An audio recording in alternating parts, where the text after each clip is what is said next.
tell me about this this app that I see that's in your Instagram feed most recently, and these cowboys that you're hanging out with, and what's going on? Are you getting to the like meat business, or have you Oh been in yeah, the meat business? in it. In it. So I will just say, so my family has raised steers my whole life. We have horses. We've always grown up that way. So you grew up around cow. Is steers mean cows? Yeah, yes. Okay, thank you. Yeah. Santa Cruz boy here. Yeah. So not heifers. Those are females. Okay. And steers, the, younger, those are the ones that if you're eating a hamburger, it was a steer. Does that mean it's a boy? And it's not a bull. They're not using them to procreate. So, I didn't even know. So a steer its balls are gone. It's a boy with no balls. Pretty sure. But it doesn't mean he's young. It still could be an older. It still grows up. It's not like veal. Veal is like a baby, right? Yeah. No, it's not veal. Okay, good. Shit, I'm learning stuff. All right, here we go. Actually, let me open this up so I can make sure I have. Look, steers are hyroxers. Yeah, that makes sense. Got it. Nice, Jake. Good. That's good. Yeah. Thanks, Jake. As soon as this will load. Okay, so back 2020, maybe? 2021. 2020, I don't freaking know. My years blend together. AJ Richards, a friend of mine and native to Southern Utah, and his family on his dad's side are Bundys. So big family name, just like mine out here, that settled the area, like the first people that ever came to Southern Utah. He had come to me. He had been selling beef for his cousin for a long time because the Bundys are big cattle ranchers.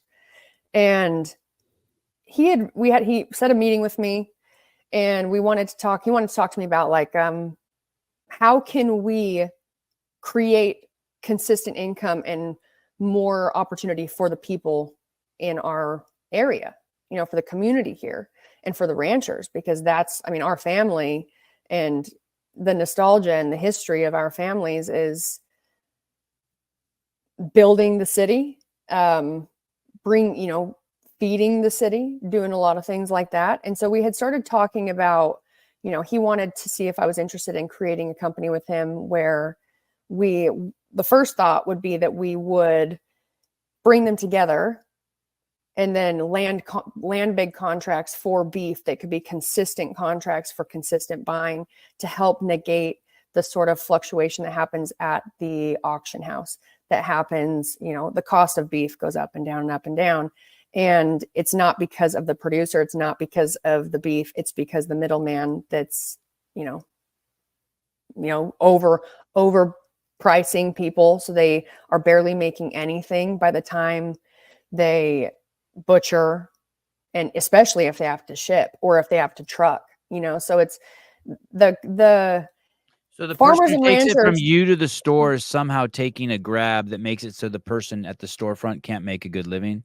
Mm-hmm. And okay. then you have like the cost of like processing fees will go up. Okay. Then you'll have, if they're raising and then going to auction and selling them there, then the cost is super volatile at an auction house too.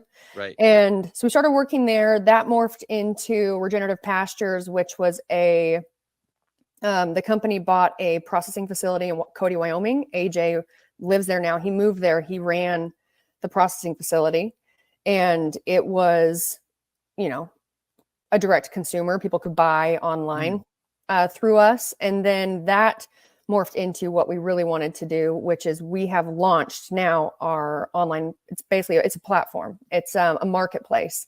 And the goal is our main goal is to help decentralize our food supply and create a parallel market where our producers can actually earn what they are worth and earn consistent money by cutting out the middleman.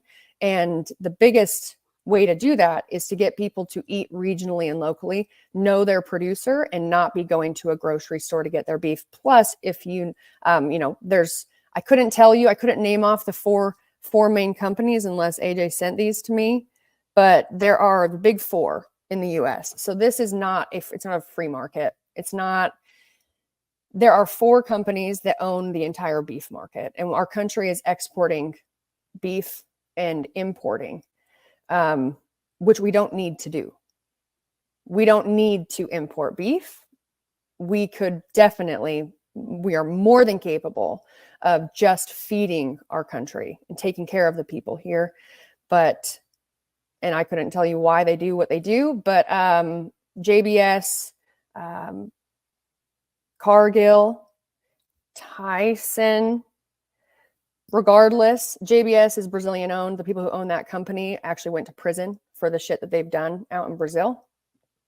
Killed a lot of people and done whatever else they do. And currently they are trying to go public for, I think this is like the second attempt to do that. And so there's a huge movement in the agriculture and just the rural space of people in this industry that are really, trying to come together to not let that happen. A lot of bad things could happen there. They're trying to, do a lot of regulation. There's always more regulation, more fees people have to pay, which is all complete bullshit. And it takes away from the producer. And we are losing producers by the thousands every year. And when they're gone, they're gone. So like generational ranches, when they're gone, they're gone. I want to give an example of that, Brooke, and you're probably going to do a better job than me, but like, I think like in Texas, I can grow a cow on my property, slaughter it, and sell the meat to my neighbors. And I think in California, you're not allowed to do that, right? In California, you would have to give it away or something, or it has to be someone who's like adjacent to your land. But that's what you mean by regulations. There's regulations that are put in place that don't make sense, but keep the powers that be that have these massive fucking foreign farms able to control it. So someone like me or you can't just raise 5 cows on our property and start selling them to our neighbors, right? Well, and there's more to that, because and I don't know all the rules in California, but you do have rules where you have USDA plants, processing facilities, and you have state processing facilities. Yeah. You can sell a beef on the hoof. So you would sell it to them before it would go to a state processing facility. But if you're going to sell by piece, it has to go to a USDA plant. Oh, okay. Okay. And then you have, as far as like stupid bullshit stuff is like all the carbon credit things. You have, now they want to implement ID tags that go in their ears that they can scan and they can monitor. And when I say they, it's not the producer. Monitor every beef. I mean, you look at the fact that they also want us now to register your home garden. Like if you are self-sufficient, yeah, they don't want that. Why? Because they can't control you. Right. So, and some people will definitely hear this and be like, you're a crazy person, but I'm just telling you the truth and you can do with it whatever. No one thinks. No, I think everyone knows. Oh, I've got some facts for you because I actually asked AJ just to send me over some things. Uh-huh. So we have 2,500 slaughterhouses in the United States. That is not very many. And 20 processing facilities, they process 85% of the meat consumed by Americans. Only 20.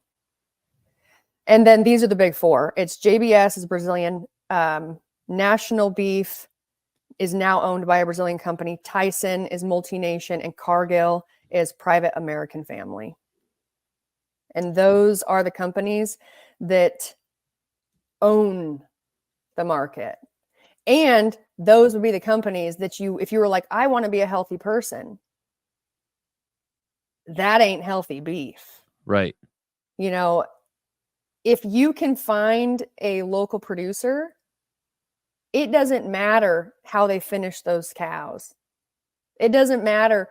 You will have a healthier product by far over buying anything from the grocery store. And then you learn things like people are like, oh, I only want grass fed. Well, where are you getting it?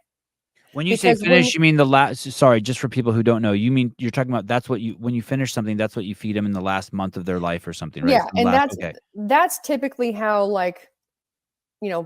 our American producers, that's what they do.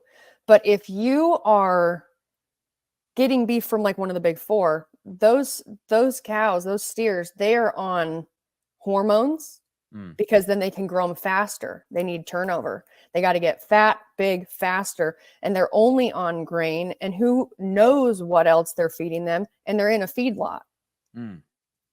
So they don't get to be out at pasture. They're not out grazing. So they have a terrible life. And that is what is filling our grocery store shelves. There are one-offs. You do see, I haven't been to every grocery store in the United States, but you do see some brands that are some big, big operations that are not of those big four. But for the most part, that's what you're getting. And then other little things that they do. Now they are working on fixing some different label laws. But if you right now, anything that comes into the US, if they add value to it. So if we're just talking beef, if we import cows from Brazil and they process them here, they will now market them as American product. If they package them here, American product. If they add any value to it at all, it's now US. It's now a US made product. And it's not. It wasn't grown here. It wasn't raised here. And then you have like grass fed. So when you learn that to label something as grass fed, they only have to be on grass for 50% of their life. So what are you doing for the other 50%? Does it matter which 50%?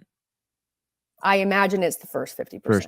And what you're saying is like, hey, people, conventional wisdom is that don't feed cows this or that. But what you're saying, hey, your top priority should be to eat locally. Like if you're the kind of person who's like, hey, I want it to be organic or this or that, be like, hey, before you do any of that, try to get something local. And you have launched an app with this Bundy guy that people that if I'm selling, can I sell eggs on there too, or just beef?